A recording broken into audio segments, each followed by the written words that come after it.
Bonjour à toutes, bonjour à tous. Merci d'être là pour notre premier webinaire sur le sourcing et l'importation depuis l'Inde. Donc, c'est le premier webinaire lancé par IndyTime d'une série de 4 webinaires qui se tiendront sur l'année 2023, organisés avec l'équipe marketing communication. Donc, le premier sur le sourcing, le deuxième sur la logistique, le troisième sur le développement produit et gamme exclusive, et le quatrième sur la qualité. Donc, je me présente, François Delannoy, j'ai 41 ans, je suis le fondateur et directeur d'IndyTime que j'ai créé en 2009. Je suis un vrai passionné d'Inde, j'ai vécu en Inde pendant plus de 3 ans et j'y retourne très régulièrement puisque j'y retourne environ 6 fois par an à raison de 10 jours par visite afin de passer du temps avec notre équipe et nos fabricants sur place. Alors, pour ceux qui ne connaissent pas IndyTime, je vous présente très rapidement. Donc, IndyTime, comme je vous disais, créé en 2009. Donc, qu'est-ce qu'IndyTime? Donc, IndyTime, notre mission est de faciliter les opportunités du secteur de la maison avec passion. Voilà, pour cela, nous nous reposons sur des valeurs fortes, dont le partenariat qui nous semble fondamental, partenariat avec nos clients, partenariat avec nos prestataires et nos fournisseurs. Pour cela, nous avons 2 bureaux. Un bureau en Inde, basé à Jodhpur, dans le Rajasthan. Nous avons une dizaine de personnes basées à Jodhpur qui font du suivi de prod, contrôle qualité, coordination logistique et suivi de développement produit. Et nous avons le bureau à Douai, donc dans le loft, pour ceux qui connaissent. Pareil, nous avons une dizaine de personnes ici à Douai, équipe opérationnelle qui fait la coordination avec les clients et l'équipe indienne et nos fabricants pour le suivi de vos commandes, équipe marketing communication, équipe commerciale, commerciale stock et commerciale import, puisque notre cœur de métier, c'est de faire de l'import, mais nous avons une activité de distribution sur stock pour les plus petites structures qui ne souhaitent pas importer directement. Et dernier pôle, le pôle développement produit, qui permet notamment, qui propose un service de développement de gamme spécifique pour nos clients, un service qui est en fort développement, mais on aura l'occasion d'en reparler pendant un prochain webinaire. Alors, aujourd'hui, pour ce premier webinaire, nous allons vous parler du sourcing.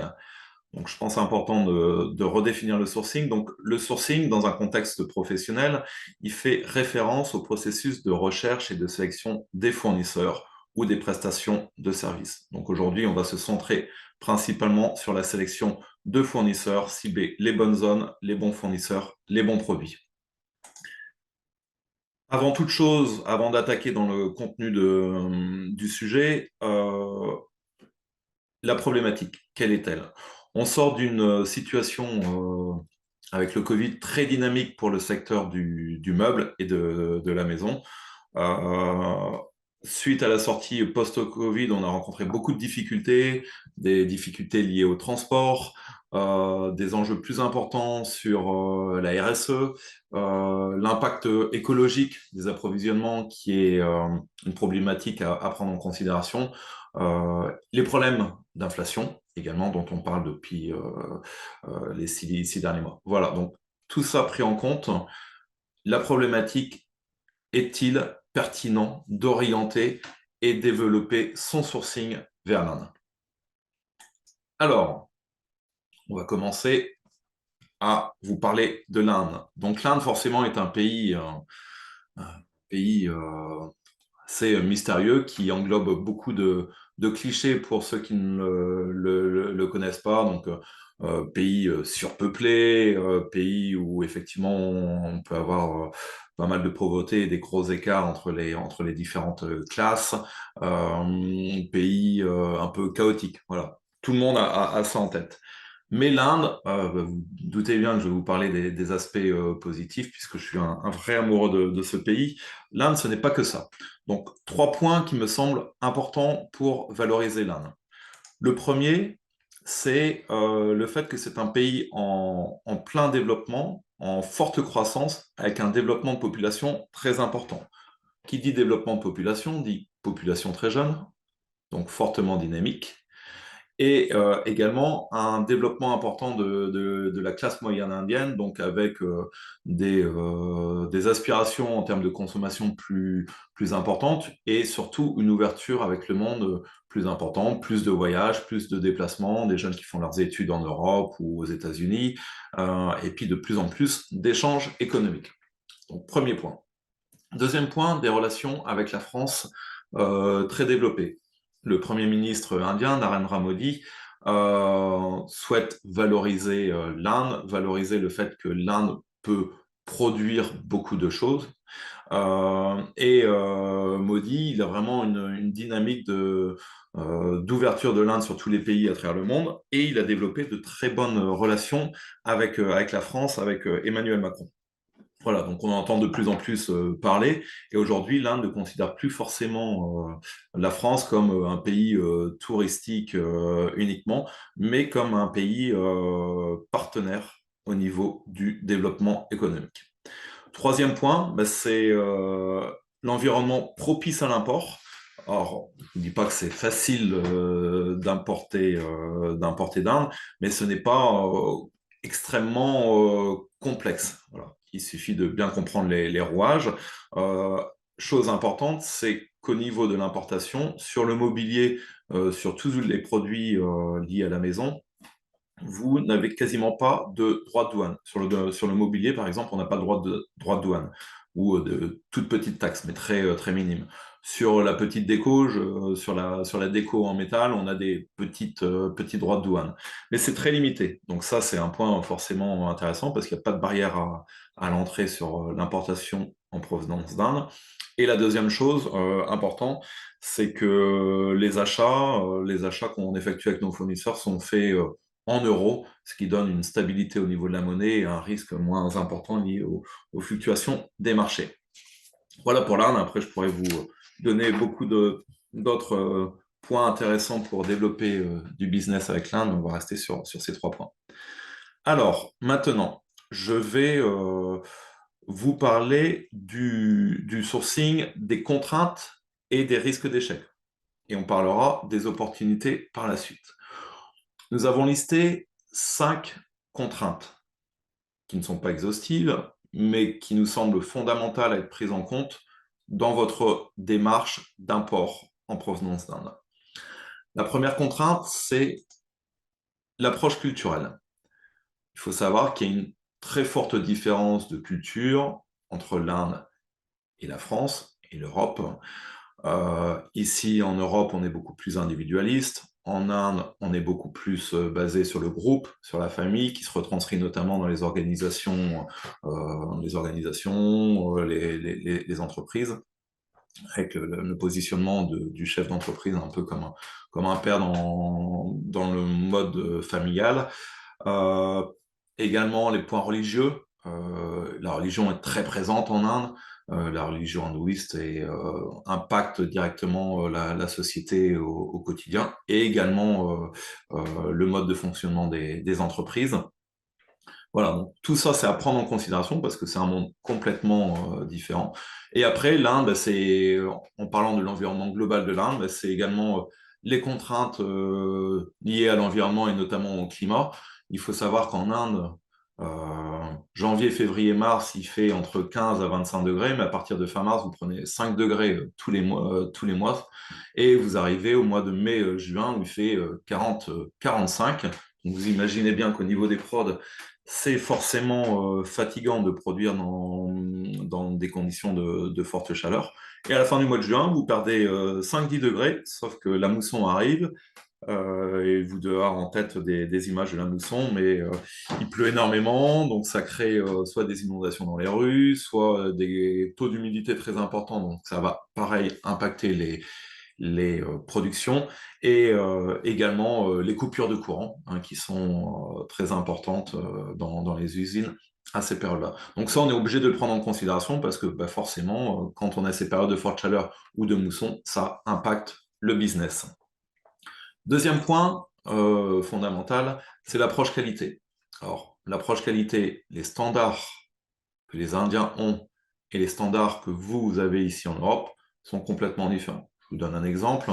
une fois je réalise une inspection chez l'un de nos fabricants historiques, on inspecte une table basse, on voit une griffe, petite griffe, hein, mais pas acceptable ici dans les magasins. Le fabricant me dit, écoute François, ça fait partie du bois, ça fait partie de la beauté du bois. Ben non, ça c'est ce genre de choses qu'on doit expliquer de façon constante à nos fabricants, à nos équipes, et faire des formations auprès des ouvriers, des artisans avec qui on travaille, afin que eux aient bien les standards européens et les standards Indie Time pendant les productions. Je rappelle que le standard Indie Time, enfin, le minimum qualité qu'on vise pour les produits qu'on importe, c'est sur une échelle de 0 à 10, d'avoir un minimum de 8.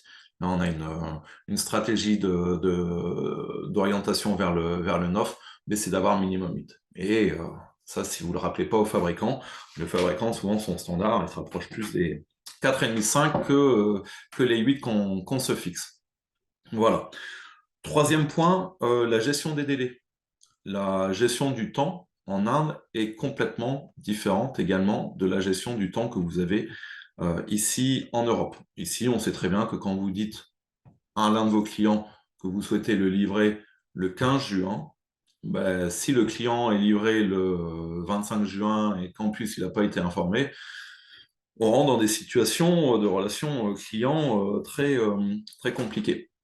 Les Indiens, souvent, vont vous annoncer des délais, mais vont pas forcément donner d'importance au suivi des délais et à livrer dans les temps. Donc bah, ça, pareil, c'est beaucoup d'accompagnement, beaucoup de suivi. Nous, au niveau de l'équipe opérationnelle, on suit de façon scrupuleuse les délais, quand est-ce que les produits bruts arrivent dans les usines, quand est-ce que c'est fini, quand est-ce qu'on peut faire les inspections finales, quand est-ce qu'on peut emballer, voilà, vraiment pour bien cadrer, pour mettre un cadre de suivi de production auprès du fabricant. Après, les autres choses également à prendre en considération pour les délais, bah, c'est que je vous parlais de la religion qui est importante en Inde. Sur la religion hindoue, vous avez deux grands festivals, notamment, je vais vous en parler, Holi, qui est la fête des couleurs au mois de mars, et Diwali, qui est la fête de la lumière au mois de novembre. Bah, pendant ces fêtes religieuses, pendant quasiment 15 jours, les usines tournent au ralenti parce que les ouvriers repartent chez eux pour célébrer ces fêtes religieuses. Voilà, ça impacte fortement. Et troisième chose aussi qui impacte la gestion des délais, c'est la gestion avec les sous-traitants. Les fabricants principaux ont souvent beaucoup de sous-traitants pour aller chercher le bois, pour travailler le bois, pour travailler le métal. Et bah, ce travail en cascade peut impacter des retards à gérer. Quatrième point, c'est quand vous souhaitez travailler avec l'Inde, c'est c'est d'aller chercher le bon fabricant. En Inde, vous avez une multitude de fabricants. Rien qu'à Jodhpur, vous devez avoir je dirais un bon millier de fabricants exportateurs, mais vous avez tout type de fabricants. J'aime reclasser les fabricants en trois types de fabricants. Tout d'abord, vous avez les petits. Alors, les petits, c'est des fabricants qui vont faire entre 1 à 5 containers par mois. Ça se rapproche plus à des ateliers. Alors, ce qui est intéressant avec ces fabricants-là, c'est que ils sont forcément plus flexibles et ils vont proposer de très bons prix. Mais à côté de ça, c'est des fabricants qui vont demander beaucoup d'accompagnement. Accompagnement sur les standards qualité, accompagnement sur le suivi de prod, accompagnement sur l'emballage. Donc, les standards sont pas du tout là et ça demande beaucoup de temps à nos équipes et à nos équipes en Inde pour les accompagner. Mais néanmoins, à partir du moment où vous avez établi une belle relation avec un petit fabricant, ça vous permet d'avoir de bons produits au standard et surtout à des prix très intéressants. Nous avons notamment un fabricant, c'est notre fabricant de table, avec qui nous travaillons depuis 7-8 ans, qui était vraiment un tout petit atelier et qui aujourd'hui réalise entre 4 à 5 containers par mois quasiment pour Anytime, notamment sur de la table. On le considère un expert de la table. Mais ça a nécessité beaucoup de temps d'accompagnement. Deuxième typologie de fabricants, ce sont les moyens. Donc là, ce sont des fabricants qui vont faire entre 5 à 20 containers par mois. Donc, plus grosse structure, ça ressemble plus à une usine, même si parfois ça peut rester un petit peu à l'ancienne, peut-on dire. Mais ce sont des fabricants qui comprennent plus les standards des clients internationaux et, chose que je trouve très intéressante, qui ont une dynamique de développement de produits plus proactive. C'est-à-dire que c'est souvent des fabricants qui vont sortir par saison entre 4 et 6 gammes par saison. Donc, beaucoup plus dynamique en termes d'offres. Et c'est des fabricants avec qui vous pouvez challenger un petit peu plus sur le process créatif. Donc voilà, donc nous aujourd'hui, la majorité, on va dire les deux, allez, 50% de nos fabricants se situent dans cette catégorie-là. Après, ce sont des fabricants avec qui on doit aussi passer pas mal de temps. On organise aussi des formations chez ces fabricants. La dernière fois où je suis allé en Inde, on a organisé une formation sur les standards de fabrication. C'est des choses à rappeler de façon constante. Troisième catégorie, ce sont les grands. Donc là, c'est des fabricants qui font un minima 20 containers par mois et qui peuvent monter sur des chiffres un peu astronomiques à plus de 70 containers par mois. Ça fait quasiment sortir minimum 2 voire 3 containers par jour. Donc là, c'est des très grosses structures, belles infrastructures, belles usines, des systèmes de transport de la marchandise à l'intérieur de l'usine pour que ce soit plus fluide et qu'il y ait moins de risques sur la manipulation des produits. Chose également très intéressante et importante aujourd'hui, c'est que ce sont des fabricants qui ont une approche RSE beaucoup plus poussés, qui sont réactifs à ce genre de problématiques.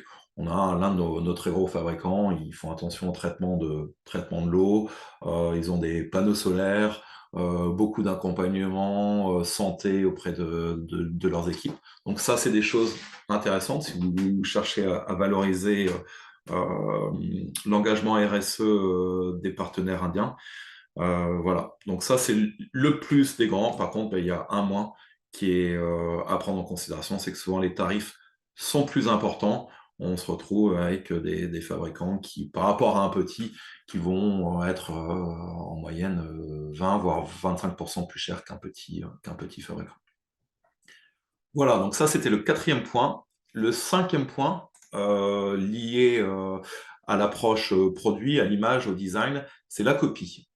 En Inde, tous les fabricants vont dire que tout est possible et ne se soucient pas du tout de savoir à qui appartient le modèle, est-ce qu'il appartient à un de vos concurrents basé en France, est-ce que ce modèle-là a été déposé. Ça, ce sont des choses sur lesquelles ils ne font pas du tout attention. Ils vont juste vous dire, au pire, on peut agrandir le meuble de 5 cm et ça fera l'affaire.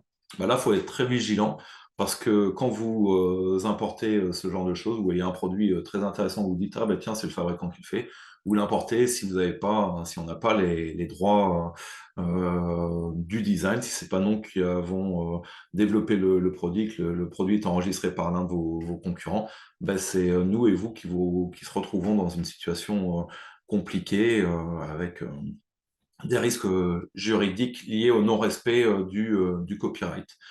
Donc, pas de vigilance par rapport à ça au niveau des Indiens. Après, le deuxième risque, c'est également que vous souhaitiez développer, je sais pas, vous dites, François, on aimerait lancer une nouvelle gamme en métal et en verre, le faire dessiner par l'équipe dev et le faire fabriquer en Inde. Si nous, on n'est pas vigilant auprès des fabricants, on peut se retrouver dans des situations où le fabricant, hop, il va lancer la prod, il va voir que le produit tourne bien, et il va proposer ces produits-là à d'autres personnes, j'en sais rien, même sur le marché européen, alors qu'il n'a pas forcément le droit de le faire. Donc ça, c'est des choses très importantes qu'on a en considération. Et le fait d'avoir notre équipe basée en Inde et qui tourne de façon constante et inopinée chez les fabricants permet d'avoir un œil sur tout ça et de vraiment de veiller aux intérêts, à vos intérêts et s'assurer que vos gammes restent bien vos propres gammes. Donc, 5 contraintes. Maintenant, nous allons parler des opportunités. Pareil, j'ai retenu 5 grosses opportunités. Après, il y en a d'autres, mais ce sera l'occasion par la suite, si vous passez au loft ou bientôt voir notre nouveau showroom, de pouvoir en rediscuter. Alors, première grosse opportunité. On parlait directement. Premier point, les prix. Ben oui, de fabriquer en Inde, aujourd'hui, l'Inde est un pays encore très attractif en termes de prix. J'ai eu l'occasion d'aller en Indonésie au mois de mars. Clairement, sur du mobilier de salon, salle à manger, nous sommes sur des tarifs à un minimum entre 30 et 50% plus cher. Vous voulez fabriquer un buffet en Inde et quasiment le même en Indonésie, ouais, vous allez vous retrouver 40% plus cher. Alors, certains diront oui, c'est du tech, mais est-ce que le consommateur final va prendre ça en considération? C'est pas forcément sûr. Voilà, donc le prix très intéressant par rapport aux autres concurrents comme le Vietnam, la Chine ou l'Indonésie, et ce qui va donc vous permettre d'avoir des coefficients plus intéressants et de dégager une marge plus intéressante. Voilà. Deuxième, la diversité des produits. Alors là, je vais essayer de développer un petit peu vraiment pour vous faire réaliser la richesse du sourcing qu'on peut avoir en Inde. Alors déjà sur le mobilier. Sur le mobilier, on cible 4 différentes typologies de produits. Vous avez le mobilier industriel. Alors nous, chez Anytime, c'est assez important, ça doit représenter à peu près 40% du volume d'import qu'on fait. Mobilier contemporain, de plus en plus en demande.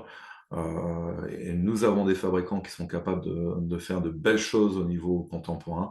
Mobilier traditionnel, un peu plus cottage, un peu plus charme.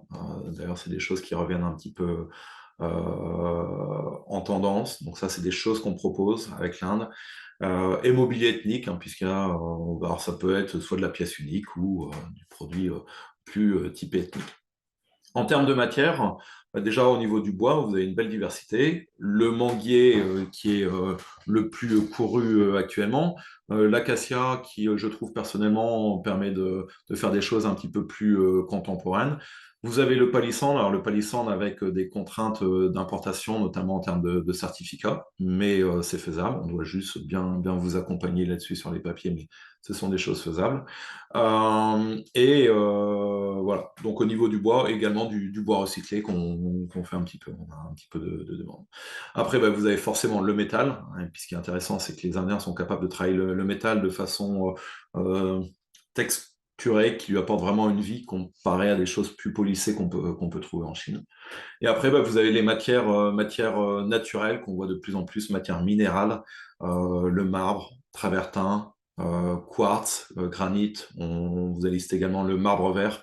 Et depuis un an, fort en tendance, le terrazzo. On a notamment un fabricant qui fabrique, qui va même pas le chercher à un sous-traitant, c'est lui qui fabrique son propre terrazzo, ce qui nous permet d'avoir des modèles de plateaux ou même de vasques personnalisés. Voilà.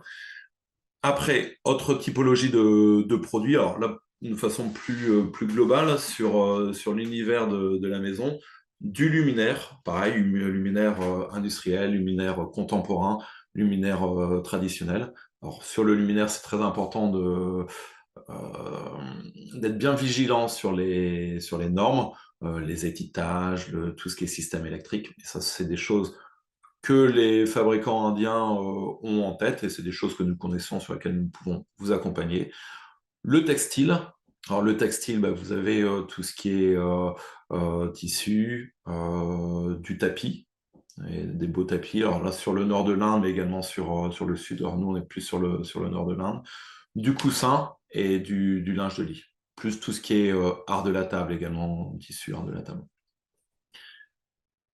Et dernier, pour pas être non plus trop exhaustif et puis vous donner l'envie de venir un peu creuser toutes les opportunités avec tout, mais d'autres produits, alors des choses très diverses, hein, mais on a déjà importé des urnes funéraires, par exemple. C'est des choses sur lesquelles on était sollicité.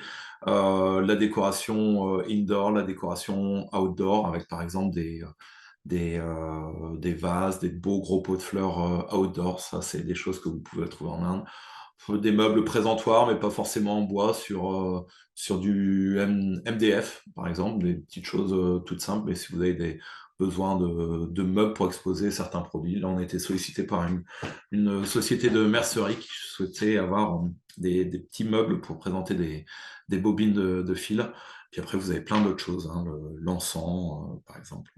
C'est très riche. Donc, vraiment, à avoir en tête au niveau de l'univers de la maison, une, euh, une grosse diversité de produits. Après, tout n'est pas faisable. Par exemple, sur l'outdoor, sur le mobilier outdoor, c'est relativement compliqué. On peut faire des petites choses, mais j'ai pas peur de dire qu'effectivement, l'outdoor sur du bois, bah, c'est plus sur l'Indonésie. Donc, tout n'est pas faisable en Inde, mais vous voyez, il y a quand même une très belle diversité. Ah oui, j'oubliais un point que j'ai pas noté au niveau du meuble et pas mal d'assises et des assises en cuir. Ça, c'est des choses qu'on nous demande. Oui, on trouve des belles assises en cuir, que ce soit des chaises ou des fauteuils. C'est des choses qu'on trouve en Inde. Voilà. Le troisième point, donc c'est l'approche artisanale. Alors pourquoi on valorise l'approche artisanale en Inde? C'est que tout n'est pas, comme je vous l'ai dit tout à l'heure, totalement industrialisé, et ce qui permet d'avoir une certaine flexibilité, une certaine agilité sur les lancements de production ou de prototypes qu'on souhaite faire. Donc, la première chose, c'est sur le prototype. Aujourd'hui, donc nous, pour vous donner l'exemple, hein, on a le pôle dev, développement produit en interne, ici à Douai.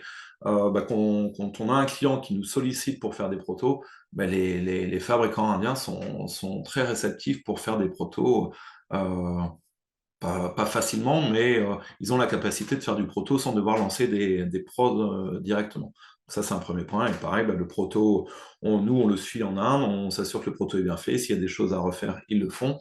Mais voilà, donc cette approche artisanale nous permet vraiment de bien travailler le prototype et d'arriver au produit le plus abouti possible en fonction de vos attentes. La deuxième chose, du fait qu'il y a encore une approche artisanale en Inde, ce sont les minimums de quantité. Aujourd'hui, en Inde, vous n'êtes plus obligé d'importer, vous n'êtes pas obligé d'importer 50 buffets ou 200 chaises. Non, les minimums de quantité sont très raisonnables. Euh, pour de la table, pour que les productions soient fluides, on va demander une vingtaine de tables. Sur du buffet, on va vous demander une quinzaine de buffets. Sur de l'assise, ça va être, allez, on va dire dans une trentaine. Voilà, ça reste raisonnable et ça vous permet de panacher quand même sur vos commandes, sur vos containers, d'avoir un assortiment. Généralement, sur un container 40 pieds, vous pouvez mettre, on va dire, vous pouvez aller jusqu'à une dizaine de références. Voilà, c'est acceptable et ça ne vient pas trop impacter ni ralentir les prods. Après, il ne faut pas descendre en dessous parce que sinon les Indiens nous diront oui, oui, mais la prod, au lieu de prendre les 3 4 mois nécessaires, bon, elle prendra plus 5 6 mois. Voilà, donc il faut rester raisonnable. Et le dernier point positif lié à l'approche artisanale, c'est le sur-mesure. Les Indiens sont réceptifs à faire du sur-mesure en fonction de vos attentes. Je citerai notamment un très très beau projet sur lequel nous avons travaillé pour le Canada, une société qui meublait des appart-hôtels. On avait, je pense, une centaine de chambres d'appart-hôtels à meubler. Donc, on a fait du sur-mesure sur les armoires, sur les bureaux, sur les lits. Bah, c'était très diversifié. Alors, c'était une commande un peu complexe à suivre à nous, à notre niveau, au niveau opérationnel, mais c'est des choses qui sont faisables avec les fabricants indiens. Le quatrième point, c'est la capacité de production. Alors, au niveau de la capacité de production, ce qu'il faut savoir, c'est qu'aujourd'hui, les Indiens, avec Inditime, on peut vraiment vous accompagner si vous avez besoin d'aller chercher de la capacité de production et du délai selon vos besoins et selon les quantités. Donc là, nous, on accompagne les fabricants, comme je vous disais tout à l'heure, déjà en termes de suivi de production. Donc, on a des process stricts, hein, inspection initiale, inspection intermédiaire, inspection finale et inspection PLS, donc supervision de l'emballage et de l'étiquetage et du chargement. Donc ça permet de s'assurer que les productions chez le fabricant respectent vos demandes et les engagements en termes de délai que vous nous donnez. Et la deuxième chose, c'est que si vous me dites, voilà, François, on a une gamme qui a du fort potentiel, par contre, on veut avoir des délais plus courts et d'avoir un fabricant qui est capable de fabriquer en grosse quantité et de façon régulière, nous, aujourd'hui, en Inde, on est capable d'aller chercher des fabricants qui sauront répondre à cette attente. Alors, ça demande de l'anticipation, beaucoup de temps,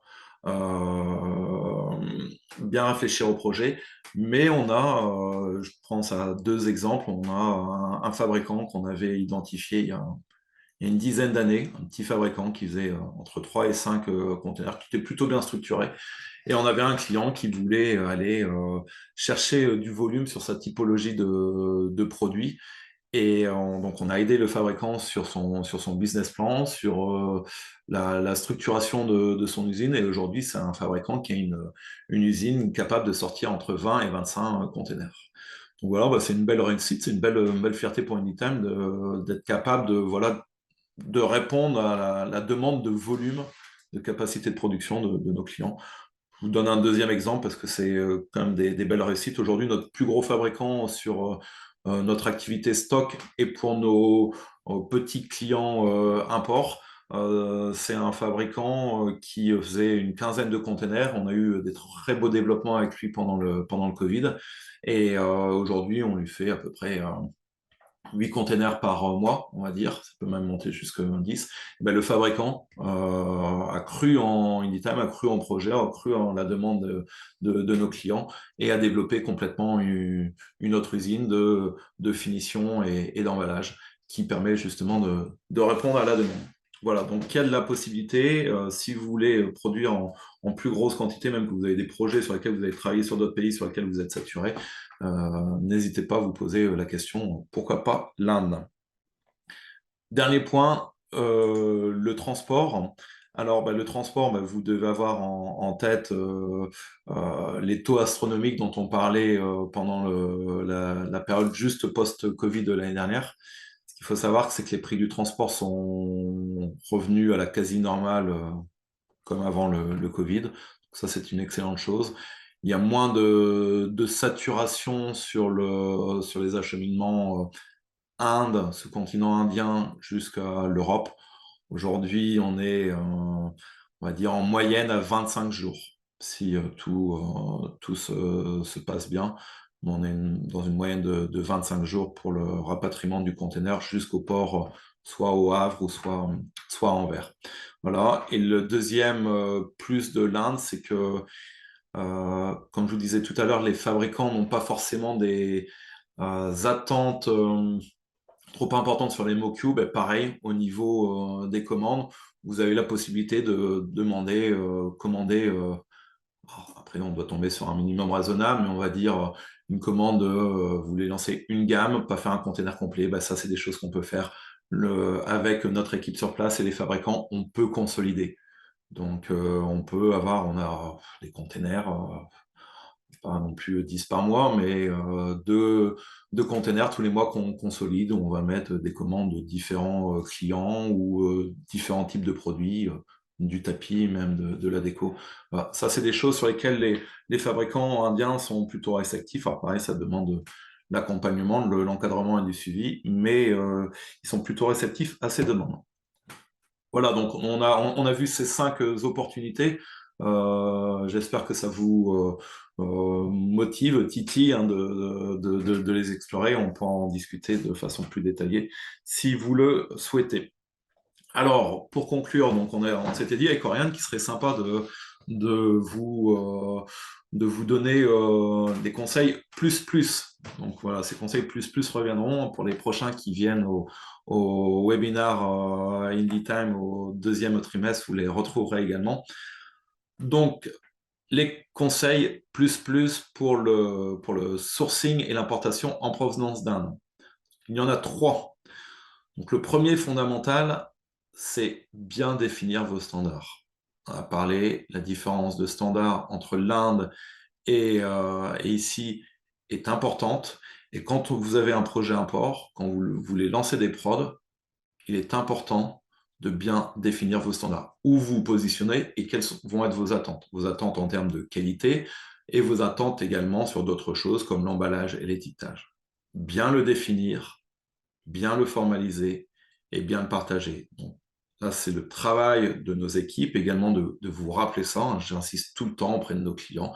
Voilà, on se dit, bah, parfois, si on va travailler avec tel fabricant, on va chercher un peu de prix, mais c'est quand même important de savoir les contraintes et de partager les standards avec l'équipe en Inde et avec le fabricant. Voilà. Sinon, si vous ne partagez pas vos standards, au final, c'est comme si on ne parlait pas la même langue. Très important, les standards. Et l'équipe Anytime a des documents qui peuvent vous aider à bien les formaliser. Le deuxième conseil c'est anticiper les contraintes. Donc oui, il y a des opportunités avec l'Inde. Oui, l'Inde est un pays porteur pour tout ce qui est univers de la maison. Mais quand vous avez un projet, il faut bien anticiper les contraintes, à savoir, on en a parlé tout à l'heure, la gestion des délais, les standards qualité, voilà, trouver le bon fabricant, vers quel fabricant on va aller chercher, est-ce qu'on va aller chercher du prix, est-ce qu'on va aller chercher la capacité de développement de produits, est-ce qu'on va aller chercher une compréhension des enjeux RSE, voilà, c'est bien anticiper dès le départ. Si vous ne faites pas ce travail-là, on risque de se prendre les pieds dans le tapis. Donc, bien travailler, bien y réfléchir en interne et se donner la possibilité d'en discuter avec nos équipes pour qu'il n'y ait pas de mauvaise surprise au lancement de vos commandes en import. Et le troisième conseil que je partage à tous nos prospects qui basculent en clients, c'est prenez votre temps. L'Inde est un pays plein d'opportunités, mais il est fondamental de prendre votre temps. Si vous lancez un projet à la va-vite, dire voilà, on va aller chercher un truc, on va faire, j'en sais rien, faire des assises en cuir, on va aller vite et tout, et qu'on ne se pose pas les bonnes questions, on n'y arrivera pas. Donc, prenez votre temps, réfléchissez bien à votre projet en interne, posez-vous les questions sur les plus, les moins, foncez pas la tête baissée, réfléchissez bien sur vos standards, donnez-vous le temps. Si vous voulez lancer une gamme, que vous n'êtes pas sûr du potentiel sur le marché, que vous voulez voir les standards, faites-le. Lancez des prototypes. Demandez-nous de lancer des prototypes. On a l'équipe sur place pour suivre ça. Vous n'êtes pas obligé de faire un container complet. Certains clients nous demandent est-ce qu'on est obligé de commander 50 tables sur le premier container? Non. Inditime est justement là pour vous permettre d'avancer sur un projet en sérénité. Et ça, c'est fondamental. C'est fondamental pour vous, pour nous et pour la réussite de votre projet. Je vous remercie pour votre temps. J'espère que ça vous a plu. Nous étions ravis de lancer ce premier webinar IndieTime, qui est le premier d'une série de 4, comme je vous le disais en début. Et voilà, l'équipe marketing communication avec Oriane reviendra prochainement vers vous avec les prochaines dates. Merci beaucoup et n'hésitez pas à nous solliciter pour vos projets.